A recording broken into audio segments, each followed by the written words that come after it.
Oi, eu sou Marcela. Oi, e eu sou Iris. E esse é o Direito ao Ponto.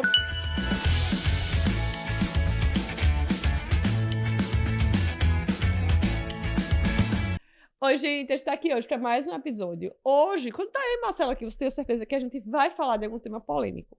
O de hoje é dando mais notícias para o cliente. E assim, gente, eu já começo aqui dizendo que isso é inevitável.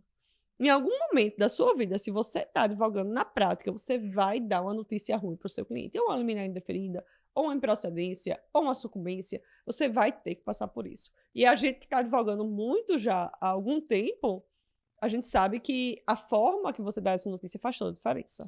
Faz total diferença. E assim, gente, às vezes essa notícia ruim é até um boleto de custas que você ali não esperava, né? Que o cliente ele já tinha pago, e aí, sei lá, o juiz manda corrigir e vem aquela guia das custas complementares com um valor, né, a mais para ele gastar. Então, é uma coisa inesperada, né? Que o cliente ali vai ter que arcar, digamos assim, e que é uma má notícia. Eu acho que o primeiro ponto, que se eu pudesse dizer alguma coisa, era eu já tento antecipar tudo de ruim que pode acontecer na própria reunião. Então, assim, até essa questão das guias que eu dei o exemplo, muitas vezes na reunião eu digo, ó, a gente vai fazer de tal forma, é assim, só que minoritariamente o entendimento é dessa forma, e aí se for assim, vai precisar recolher tal guia, né, para complementar essas custas. Então, quando a gente chega para contar a esse cliente, a primeira percepção que ele já tem é que ele não foi ali literalmente enrolado de que essa ação só era muito boa, muito boa, muito boa.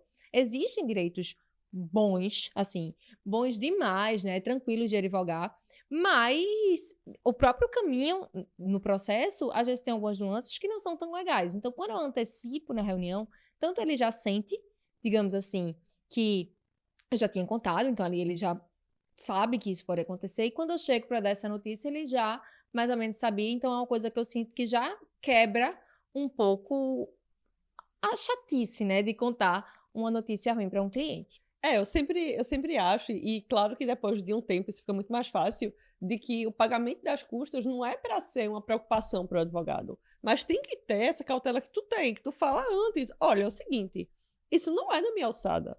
Quanto você vai pagar de custas? Não sei ao certo. Por exemplo, em reajuste mesmo, a gente tem situações que a juíza mil reais, às vezes o juiz manda que seja 12 vezes o valor da mensalidade, Isso. às vezes o valor da restituição, e às vezes até 12 vezes a mensalidade mais a restituição. Então, a gente não tem como adivinhar qual é o entendimento daquele juiz. A gente vai fazer tudo que está ao nosso alcance para o benefício do cliente. Se tiver ao nosso alcance, vai ser feito. Agora, tem várias coisas que fogem da nossa alçada. Eu acho que antecipar o cliente à realidade, então, se o processo vai demorar, vai. Provavelmente vai demorar sim. Quanto tempo? 2 anos? Sim, provavelmente sim. É isso, você vai antecipando. E aí o cliente ele não tem como ficar esperando com 3 meses uma resolução, se você já disse que provavelmente vai durar 2 anos e meio. Isso. E, assim, às vezes, até quando você diz, ele fica ali, né, numa ansiedade. E por muitas vezes eu digo, ó, conforme a gente tinha conversado, lembra que a gente, na reunião eu disse, né, que durava de tanto a tanto tempo. Então é isso, eu entendo a ansiedade, mas está no curso normal, no fluxo normal do próprio Código de Processo Civil. Juro, gente, eu digo assim. E quanto mais você antecipa, você, como eu falei, o cliente ele já tem uma noção mais ou menos do que pode vir a acontecer. E lógico, tá, gente, que também aí já trazendo um gancho para que essa reunião não seja uma reunião falida, porque também não adianta você chegar na reunião e só falar coisa ruim, né? Você, obviamente, vai ter que explicar o direito do cliente, explicar o que vem na jurisprudência e explicar, sim, esses pontos que podem vir de forma negativa, mas explicar, porque se você está atuando na prática, você sabe se esses pontos que porventura venham, se eles são fáceis de vir ou não. Então, muitas vezes eu digo, ó, 50% entender assim. Então, ele já sabe mais ou menos o risco que ele tem de se enquadrar nessa situação. Ou então, quando é uma coisa muito remota, a gente também já explica. E o mais importante também, eu acho que aqui, que é trazendo o gancho da improcedência, né, que eu acho que é o que todo mundo, eu acho que mais teme, é muita gente, quando vem para a reunião, diz assim, doutora, a senhora garante? É causa ganha? Então, eu nunca respondo que sim, até porque a gente nem pode, né? A própria OAB veda essa garantia da causa. Então, a partir do momento que eu já digo a ele, ó, o que eu posso fazer, né? O meu papel é analisar o fato, ou seja, a situação do senhor, o direito, o que diz a lei, mas mais ainda o que diz a jurisprudência, porque muitas vezes ela não está tão ajustada ali com o direito. E a partir disso eu vou dar o meu parecer e dizer, né, se o seu direito é muito bom, se é bom, mas tem chances razoáveis de perder. Então, ali ele já se prepara mais ou menos para uma possível improcedência que venha.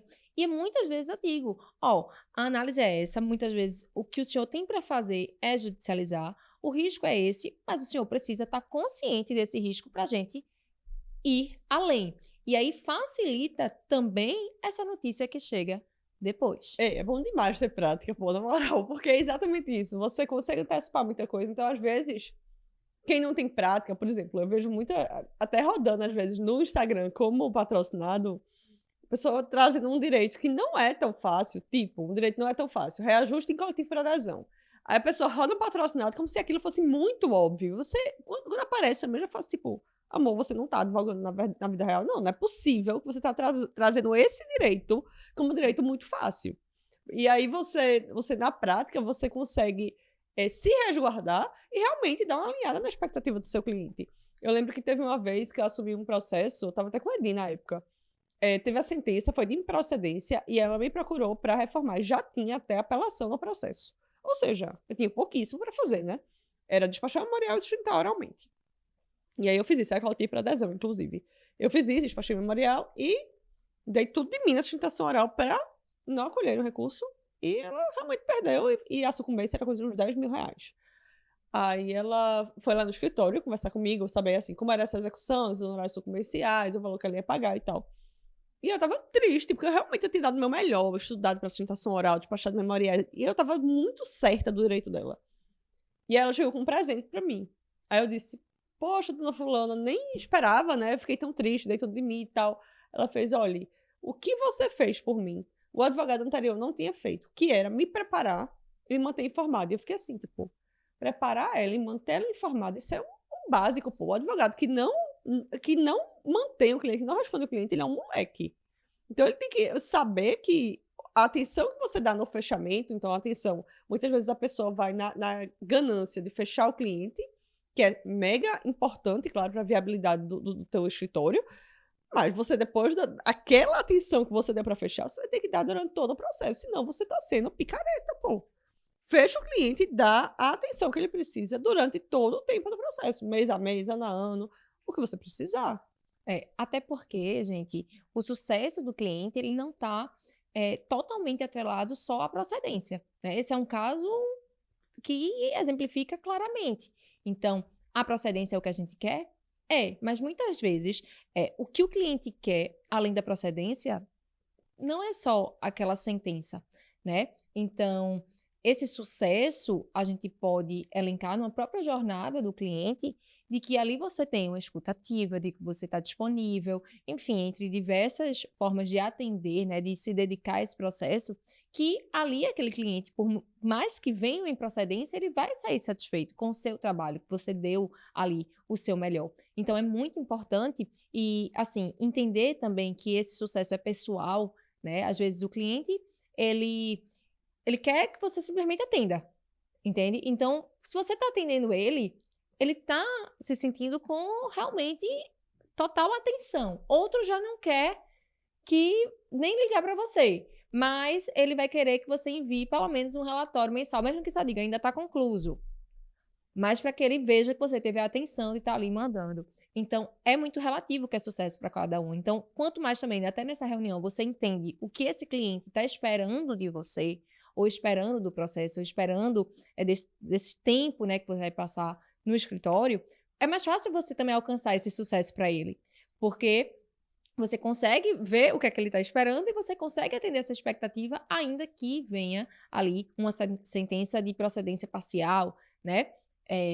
Então, o sucesso do caso, na minha opinião, ele não está totalmente atrelado em relação ao cliente, de você ter sucesso, ou ter esse carinho, ou ter essa indicação desse cliente, à procedência total. É muito importante, o que a gente vai atrás, mas vai além, né? Quando esse cliente sai satisfeito, não só da procedência. Eu acho que um diferencial é você fazer essa preparação prévia, né? Como você disse, e manter ele informado do que acontece no processo. Por exemplo, em reajuste, em alguns casos, acontece uma perícia, principalmente quando é planos coletivos, né? E essa perícia é desfavorável. Quando vê essa perícia desfavorável, você não vai esperar a sentença para explicar para o teu cliente que a perícia foi desfavorável. Ali ele já está num risco mais próximo de uma improcedência. E aí você vai avisar, olha, teve uma perícia, o juiz achou melhor realizar uma perícia com perito, atuarial, contábil, e ele entendeu que o reajuste era válido. Provavelmente, apesar do juiz não estar vinculado a isso, mas provavelmente o juiz vai seguir, sim, o que a perícia decidiu. Então, fique preparado. E você segue no seu dever de, fazer o melhor, claro, possível para o seu cliente, mas mais do que isso, prepará-lo na improcedência. Mas antes disso, até, você prepara ele para o curso da ação. Então, essa ação não vai ser rápida. Não espere que daqui a um mês, se você está falando de, por exemplo, um processo sem pedir liminar, uma ação de reajuste, não vai ter uma decisão. Eu já tive casos que transitaram em julgado em 8, 9 meses, mas isso é a exceção. A regra é 2 anos, 2 anos e meio. Assim como acontece, eu estou até com um caso desses, que eu tinha dito a ele que a média era 2 anos e meio, mas eu disse, olha, isso é a média. E aí, quando eu fui despachar na vara a sentença, está concluso para a sentença, o juiz disse, olha, a gente está julgando os processos de 2020 agora. Esse processo, pela meta, vai ser julgado em 2026. Aí o cliente ficou revoltado, ele está revoltado. E eu vou fazer o quê? Não tem como recorrer? Não, porque não tem decisão para recorrer. E aí eu tenho tentado mantê-lo informado, ele está angustiado, com razão, né, claro, mas eu tenho que mantê-lo informado que eu estou fazendo o meu melhor. Isso. Então, eu estou atualizando ele, estou dizendo para ele, olha, fui lá, aconteceu isso, ele disse isso, falei com fulano de tal, e segui dando razão à insatisfação dele, mas me resguardando e resguardando ele no máximo possível. E o que está dentro do controle da gente enquanto advogado, né? Claro. Eu lembro de um caso que até foi marcante, porque o cliente, ele estava também, assim, nessa expectativa. A reunião foi boa, o direito dele era muito bom, mas caiu para um juiz que a gente já sabia que o entendimento dele não era favorável. Era a exceção da jurisprudência.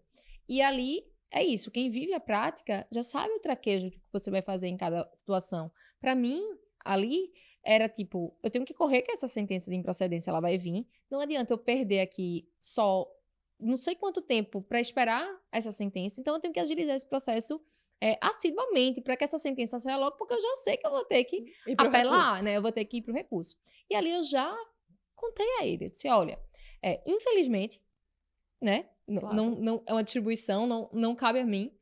O senhor caiu na exceção da exceção. A jurisprudência é muito boa, mas foi para onde o seu processo caiu. Então, o meu trabalho vai ser agilizar para que essa sentença de improcedência, que é o que a gente espera, ela venha o quanto antes, para que a gente vá justamente para o tribunal o quanto antes, que é o que ali vai, de fato, te trazer a viabilidade dessa procedência. Então, veja, eu estava contando uma sentença de procedência para ele, né, que nem saiu, mas que eu já esperava. E ali ele ficou tipo, meu Deus, não acredito, né? Mas, que azar. Que azar, né? Eu disse, exatamente, que azar, né? Assim, tá fora do meu crivo e o que eu posso fazer é isso. E realmente fazer, né? E mostrar para eles que a gente tá fazendo. Eu até disse que a gente já estava preparando a apelação e foi verdade. Porque a gente já sabia que essa sentença viria realmente totalmente fora, né, da jurisprudência majoritária. Então, até o modo como você conta também, porque tem gente que já chega assim contando, sofrendo, ou tipo, meu Deus, né? Então, quando você explica o que aconteceu, né, quando você entende ali o que está acontecendo na situação, quando você esclarece e mostra que você está fazendo o seu melhor, é o que você pode fazer. Então, até o cliente, ele também, tá, né? É o que se tem a ser feito, então vamos em frente. Esse Então, é o erro isso. mais comum do advogado. Eu vejo muito isso dando aula, que é a pessoa se sentir culpada na improcedência. E a culpa não é do advogado. Se você fez o seu melhor, a não sei que você foi irresponsável, que você não diligenciou, você perdeu prazo, aí realmente pode ser que tenha uma culpa sua, sim. Mas se você está fazendo um trabalho ético, um trabalho honesto, um trabalho que você tem conhecimento para executar, você está fazendo o seu melhor e você é improcedência, eu não saio com culpa nenhuma. Eu saio, sim, claro, sentida, no sentido, tipo, não esperava isso, o direito era bom, eu realmente acreditava, mas isso não tira a hora nenhuma do meu sono.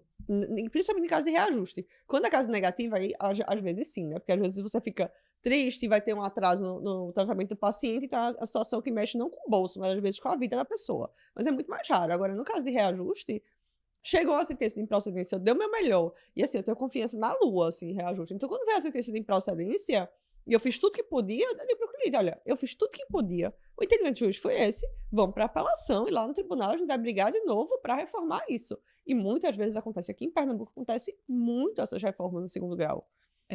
Eu acho que um outro grande erro do advogado é fazer tudo isso e o cliente não está nem sonhando que está sendo feito. Porque, assim, às vezes você está lá realmente dando o seu melhor, né? Fazendo tudo o que pode ser feito. Mas a sensação do cliente é que você fez uma reunião boa, você ajuizou a ação, mandou ali o comprovante para ele e sumiu. Entende? Então, quando esse cliente fala que você não responde, você sumiu. Né? Se você não der nenhuma resposta, você sumiu. Então, não adianta também você estar fazendo tudo e não pensar, quando eu falo nesses termos, na jornada do cliente, no sucesso do cliente, porque muitas vezes essa ausência de comunicação te traz, né, ali uma percepção totalmente errada. Então, esse cliente ele não vai ter essa percepção. Então, é muito importante, né, primeiro de tudo, a pessoa ser honesta, ser transparente com o cliente, seja na reunião, seja no traquejo do processo e seja ao final do processo, né? De modo que você está ali dando o seu melhor e o cliente está sabendo. Isso não quer dizer, gente, que você vai estar, oi fulano, fiz isso e... Não é assim, né? Que as pessoas também vão estar passando O rádio. o rádio diariamente, como se estivesse mostrando serviço. E não é assim, né? Às vezes você pode fazer o básico que funciona, né? Você pode responder, você pode a cada, sei lá, 2 meses, 3 meses, um tempo hábil que dê para ter uma movimentação no processo. Você dizer, oi, fulano, o processo tá assim, de tal forma. Baixa uma mensagem, gente, muito simples. Então, você tá mostrando ao cliente que você se importa com ele, que você tá fazendo o seu trabalho, que você não ajuizou a ação e simplesmente sumiu. Porque eu acho que é o que muita gente que contrata advogado sente. Que o advogado foi lá, fez uma reunião maravilhosa, que fechou, mas sumiu. Até porque, realmente, os processos demoram. Mas você passou 2 anos, 3 anos, 5 anos no curso desse processo em algumas demandas, em algumas áreas do direito, e você nem falou com esse cliente. Então, realmente, a sua percepção é que você sumiu. Eu acho que a gente tem alguns momentos que são muito importantes esse feedback. Eu confesso que, assim, eu não consigo dar um feedback semanal ou mensal, né, pelo volume, mas ajuizamento da demanda. Ajuizou a ação, manda comprovante de distribuição, o número do processo, a vara. Se tem liminar pendente, você precisa dar um feedback. Então, eu tenho 2 ações de reajuste que eu estou com liminar pendente, que eu dou satisfação para esse cliente. Olha, a gente teve lá na vara, aconteceu isso, o juiz disse isso, para voltar daqui a não sei quanto tempo. E daqui a não sei quanto tempo eu dou outro feedback. E na sentença também, né? Então, na finalização da sentença do recurso, esse feedback. Agora, essa questão de transparência, eu acho que é o mínimo da honestidade, sabe? Não tem como ser, como a gente sempre fala, você não tem como ser uma má pessoa e um bom profissional. Então, ser honesto é o mínimo para ser um bom advogado, né? E vai te ajudar muito a te dar essa informação, né? Quando essa notícia não é tão legal assim, para o teu cliente. Seja você sendo honesto desde o início dessa relação advogado e cliente, e continuar permanecendo, né, durante o curso do processo, o fim, e também depois, quando ele volta, porque muitas vezes ele vem ali e recompra, né, novas teses de você. Então, eu acho que é isso, né? Finalizando o episódio, seja uma boa pessoa, seja honesto. Você só vai ser um bom profissional se você for um bom ser humano e você acompanha aí o seu cliente na notícia ruim, sendo transparente, sendo ético.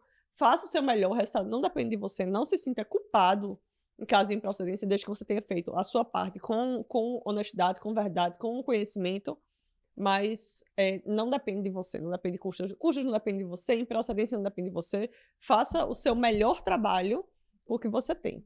E não suma. E não suma, a ajuização esteja disponível ali para o cliente. E é isso, gente. A gente fica, né, como sempre, à disposição para trocar com vocês, para conversar, enfim. Sigam as nossas redes sociais, @podedireitoaoponto, @marcelaanes, @irisnavais.tv, ative o sininho, comente, compartilhe e se inscreva no nosso canal. Valeu, gente. Oi, eu sou Marcela. Oi, e eu sou Iris. E esse é o Direito ao Ponto.